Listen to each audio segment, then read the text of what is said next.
Hey, I'm Chris Gilchrist. I get to serve as the executive pastor here at Stonebridge Church in the Woodlands.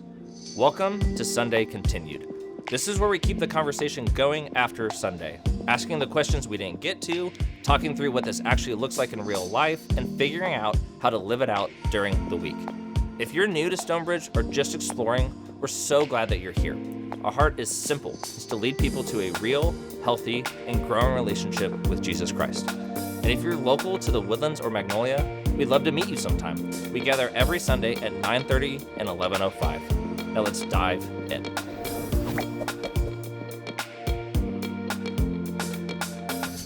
All right, here we are. So, Steve, you kicked it off with a question on Sunday, thinking about and kicked Chris out. And yeah, we did kick Chris out today. So that's right. That's kind of the theme. We're kicking things out, kicking things off.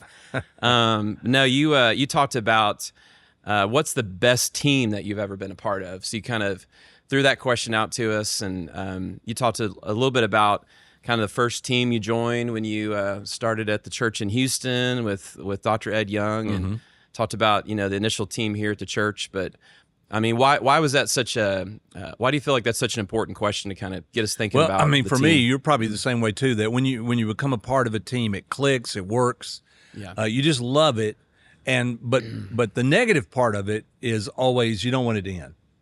Can't we just do this forever? Can't it always be this way?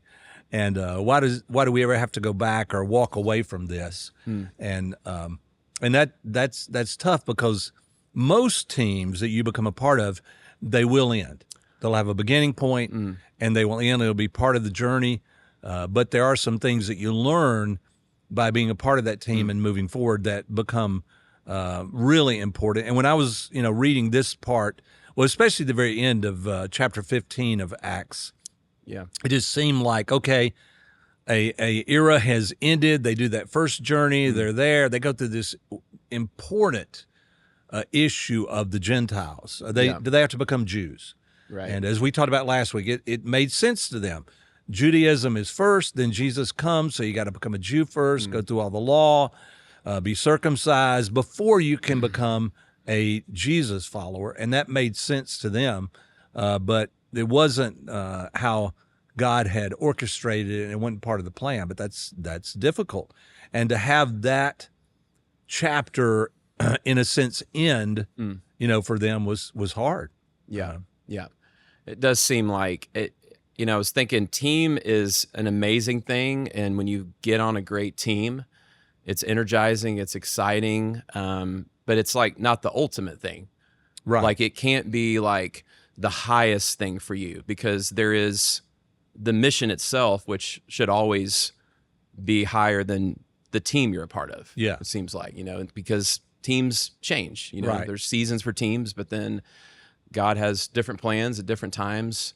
New teams come along.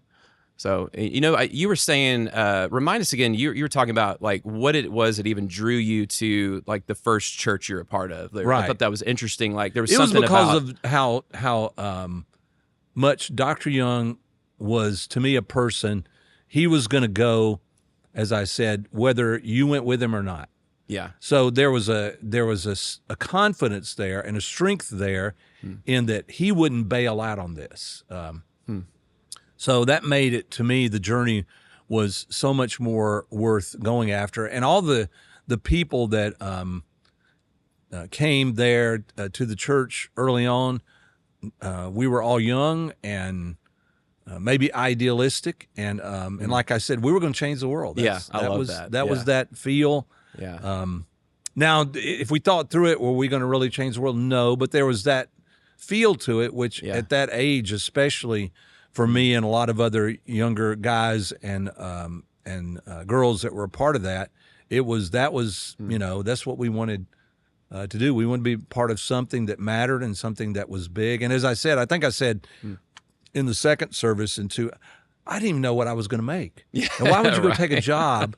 And we hadn't even talked about, but I never thought about it. It was, for me, it was more of the challenge and what we were going to do, not that part of it. And I probably should talked about it and thought about it, because right. I didn't know the cost of living would be so much different coming to Houston than where I came from. So, yeah. But I mean, there is something exciting about an invitation to, like you said, let's be a part of something great. Let's go change the world. And it does make you, as you try to enter into the mindset of Acts and the early church, you think about, obviously Timothy entered the story this week, and right. He has an opportunity to get to follow along with Paul as Paul has been called to this huge mission to continue to not just keep it in Jerusalem, but continue to take it to new places and more people. And there was something, I think, there was that idea of, this thing's changing the world. Yeah. Like it's much bigger than just this local thing in Jerusalem.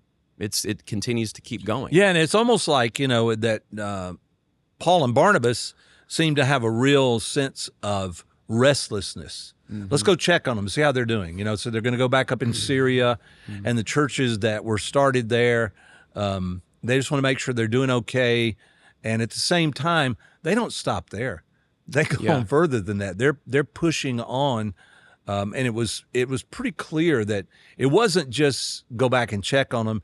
It was about, isn't there more that will be done? And then Timothy pops up. Yeah. And so here's a young guy. I was listening to someone a couple of weeks ago talking about Paul and Timothy and the age difference, that they believe the age was pretty significant, probably 25, 30 years, maybe even more than that. Timothy was really young, and there was this kindredness about their spirit and where they wanted to go and what they wanted to do. And this was key for Paul to be able to pour into him and have someone like that. It said there's a future.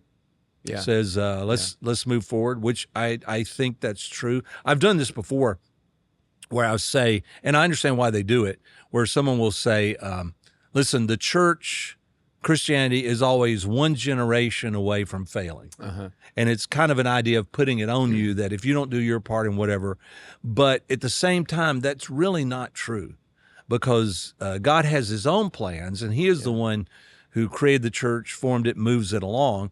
And so he raises up new people just in the middle of, like, where did that come from? And I know that before, when I've talked with people, and I just had this conversation with some not too recently about another staff member, and they're like, that staff member works in it. Well, I remember them back when they were a teenager, and you're kidding me. That person is, and so you just don't know what God is going to do in someone's heart and life. And that's the fun thing about the journey is God has plans, and we get to be a part of them. So yeah. Well, and you mentioned kind of I love that quote in there. You talked about how Christianity was oriented toward the future. There is this kind of idea of it's moving on towards the future, and I think you kind of took some time in the message too to give a warning about nostalgia. To me, that was a point that stood out too. I brought my outline just because this is the quote, because it's not in the outline that everybody else got. Yeah, but it's from a book called The Victory of Reason by Rodney Stark. Yeah. And he's going into what happened in cultures, Europe and other places, and how so many other continents and cultures fell way behind. Yeah. And he's tying that into an age of reason. He brings in capitalism. Sorry if you don't like that part, but he says big part of the growth and in one sense, the superiority of cultures as they grew over others. But he also brought in Christianity, which was tied to all those ideas, and saying that Christianity was so important because it was future oriented. And this was the quote from his book that I thought was so good. He said, Christianity was oriented to the future, while the other major religions asserted the superiority of the past. And I know it's a subtle difference, and I know that it's not that they didn't honor their parents, honor those who came before them, that there wasn't a tie to what God had done in the past, but they were still oriented toward where it's going, what's happening. And that anytime you lose that part of it, something's missing, that you vitally you need, and they held on to it. I mean, I think of Paul's comment later where he says, this one thing I do, and he gives two. Yeah. This one thing I do. Hey, man.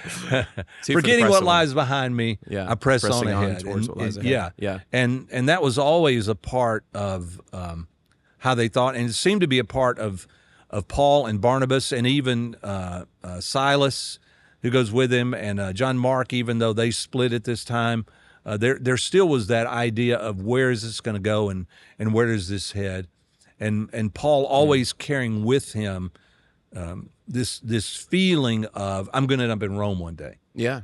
Yeah. You know, Steve, I mean, I've known you for many years now, and you, as long as I've known you, you seem to carry that same conviction about, you know, future oriented, like not getting just stuck in preserving the past, doing the things the way they've always been done. But there is that a big part of you in your leadership where you really are like, how do we continue to press forward and, you know, reach this new generation, or make sure that what we're doing is relevant to the current people who live right now. Like, right. How do we, like, I guess in your opinion, how do you maintain that focus, and why is it important to continue to maintain that focus even for us as a church? What does that look like? I mean, I think when you read the scriptures, Old Testament and New Testament, you always spot that focus that is there, that there is more ahead, there are better things to come, and it doesn't mean that life can't be good where you are, but it does seem to mean to me that life is never that good where you want to say, let's just freeze time, stop here, and never go any further, you know, than this. I told a bunch of guys that I meet with, I was saying, you know, I, as a kid, I'd be like, man, if I could just go backwards to the times of Sir Lancelot and the, you know, around the Round Table and King Arthur and all that, wouldn't that be a great time? No, it was not a great time. Middle Ages were a bad time. It was painful, disease and hunger, no air and conditioning. Oh my goodness, you know, why would you want to go backwards?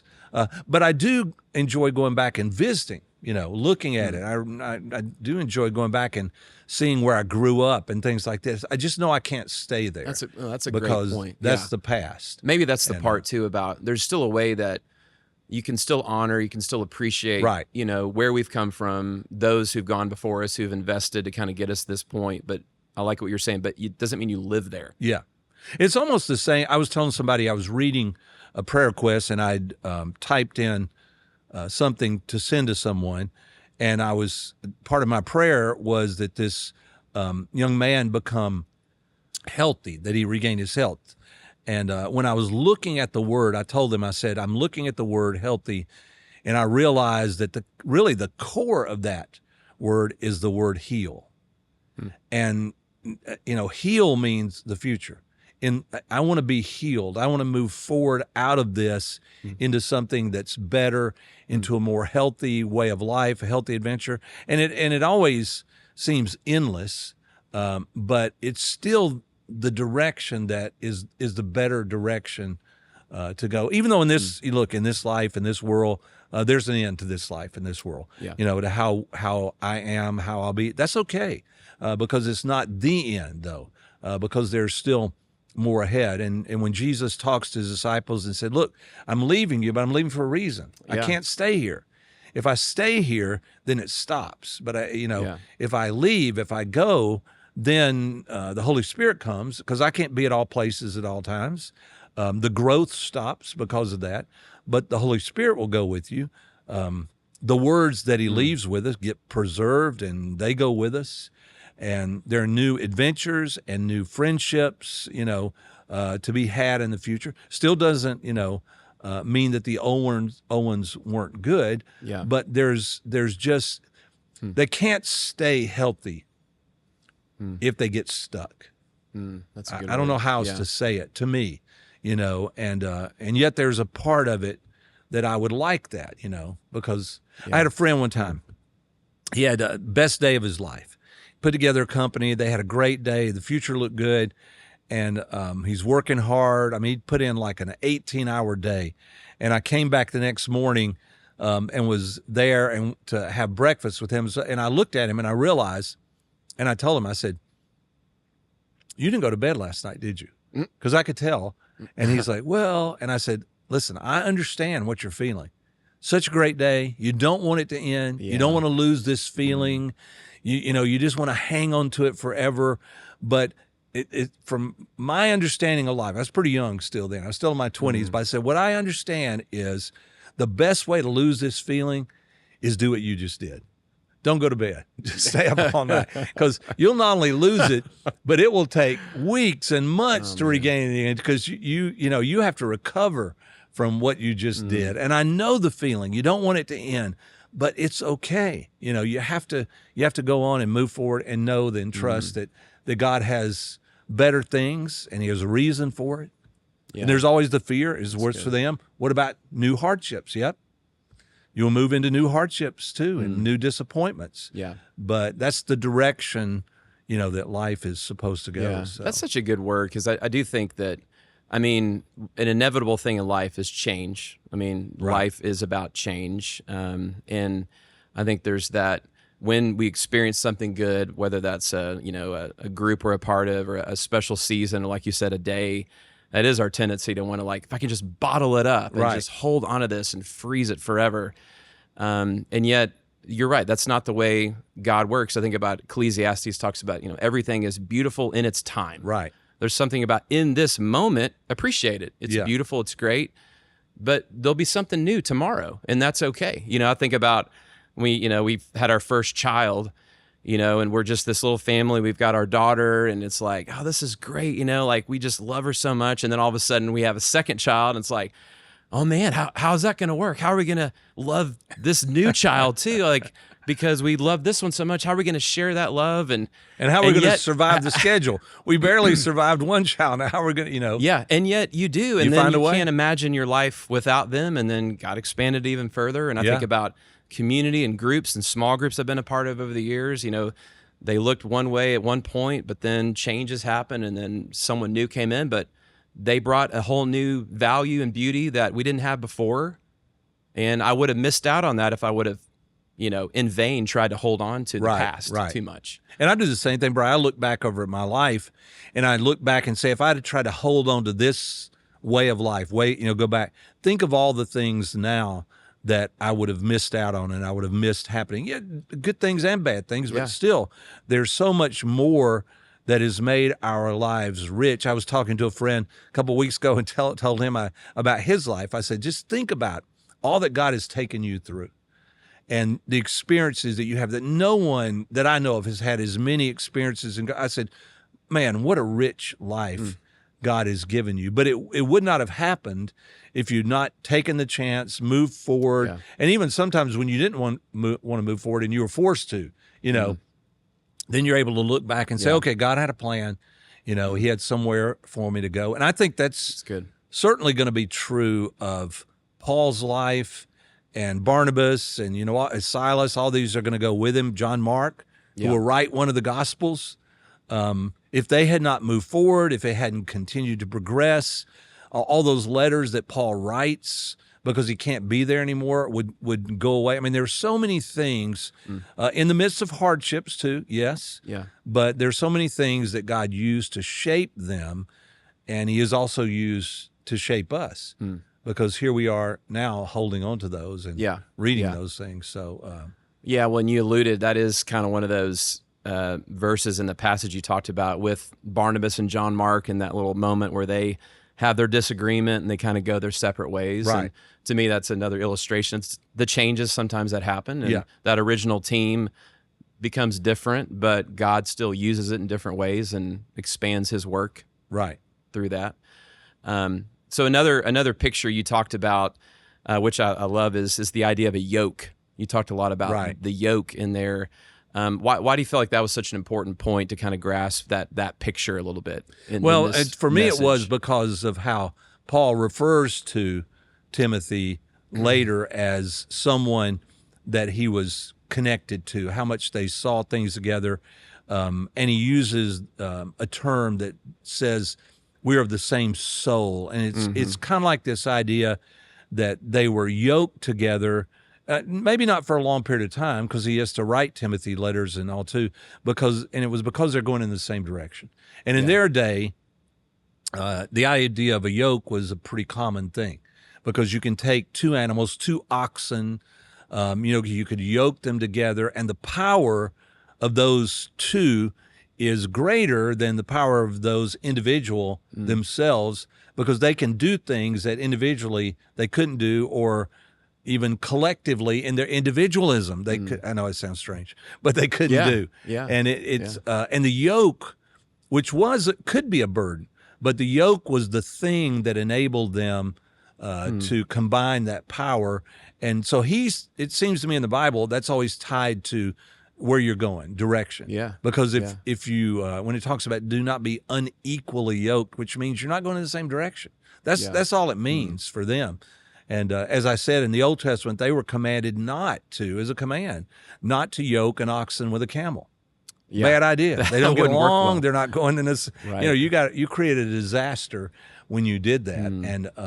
And we think about that and talk about that in churches, in Christianity, about who you draw your greatest bond with. You want to make sure that you're going in the same direction. And we've known people that have created that bond, and then they don't want to go in the same direction.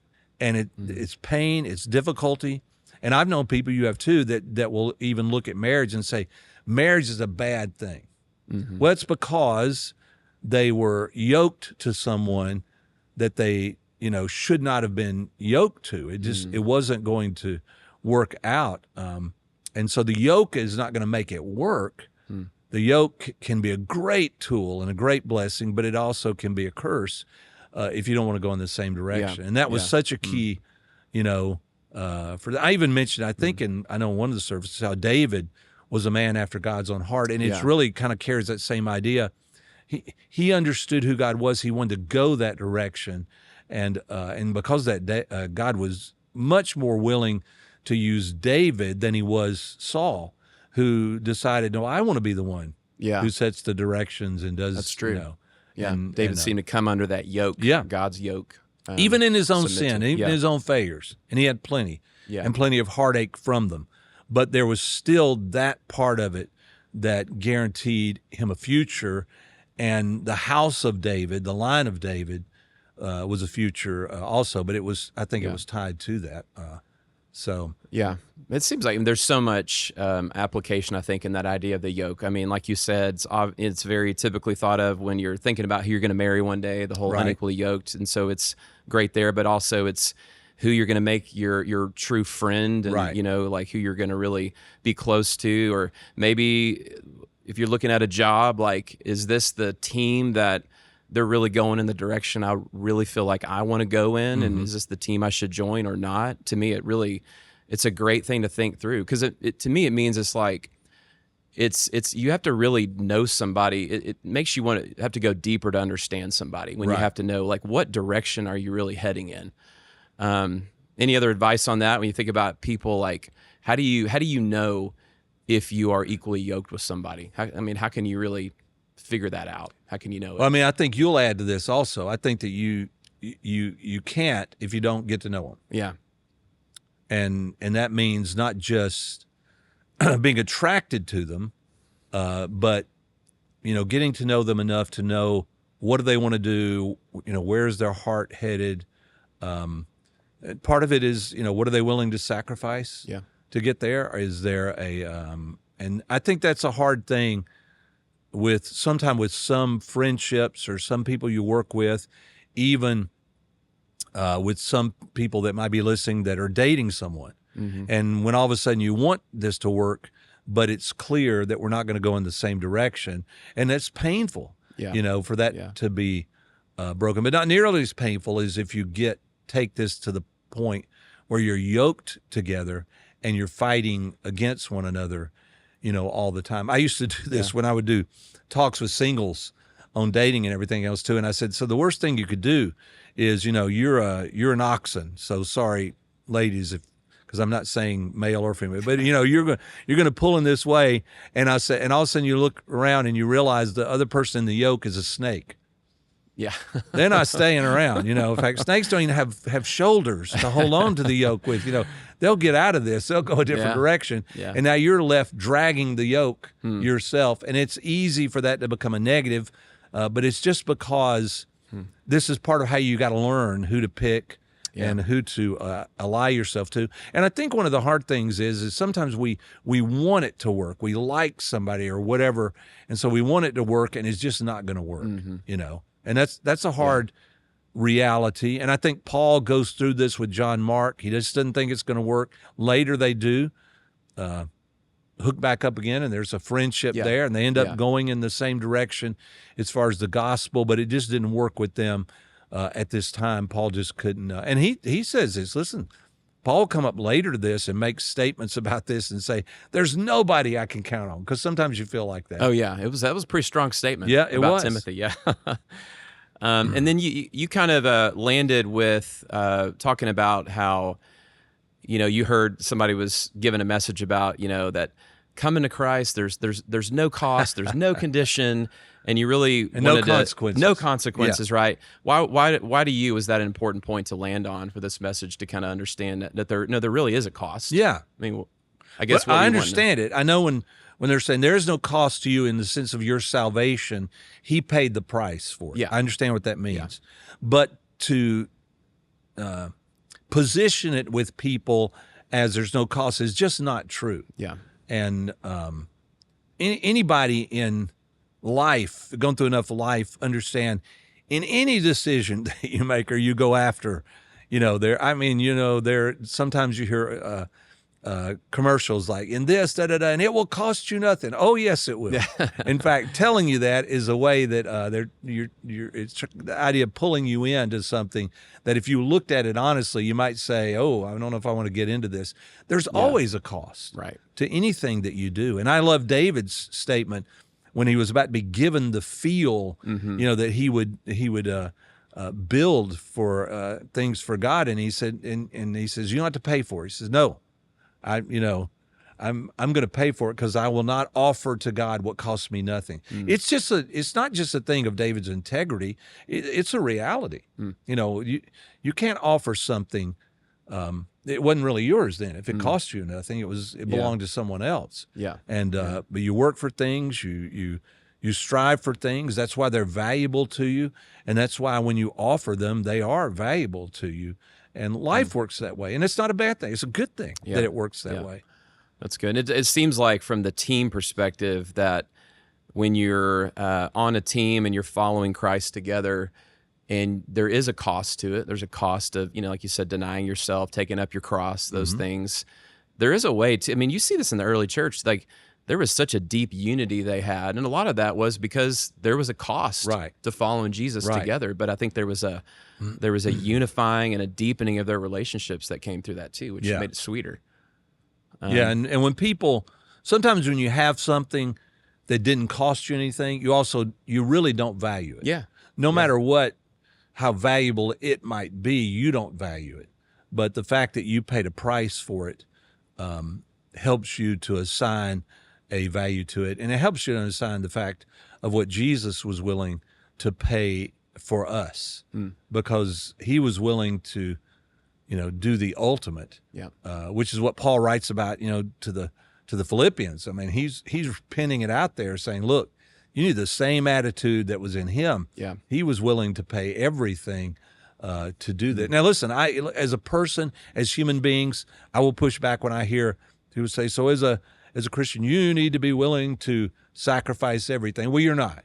So we're not that good. He is. He was like that. But to not understand that there's a price to pay is a mistake, because and I've done this. I know you do this, Brian, with your kids, that when it comes to your kids, would you pay a price? Oh yeah, absolutely, man. Yeah, because they're my kids, and that's a different thing. And that's the way God clearly felt about us, that we're his sons and his daughters, which is why he would pay the price of his only begotten son for us. So it's good. Yeah. You want to close in a word of prayer, Brian? I'd love to. Okay, do it, man. Well, Lord, thank you, God, thank you for your word, and Lord, just 2,000 years later, how there's just so much for us here to continue to challenge us. And Lord, whether that's just that idea of really wanting to trust you more and more, and that you are a God who is on the move, and that you are doing things right now in this generation, that you are a God of the future. But we also, we do thank you for what you've done in the past to get us where we are. And God, would you give us wisdom as we do make those decisions about who we are yoking ourselves to, and the teams that you're calling us to be a part of, or the relationships you're calling us to be a part of. And Lord, that ultimately we would, we want to just do it in a way that we're trusting in you, and that we're following the calling that you have on our lives. And it is, yes, there's a cost to it, but Lord, it's such a great adventure and such an amazing, opportunity that you call us to every day to get to be a part of your work. So help us to live that out in Jesus' name. Amen. Amen.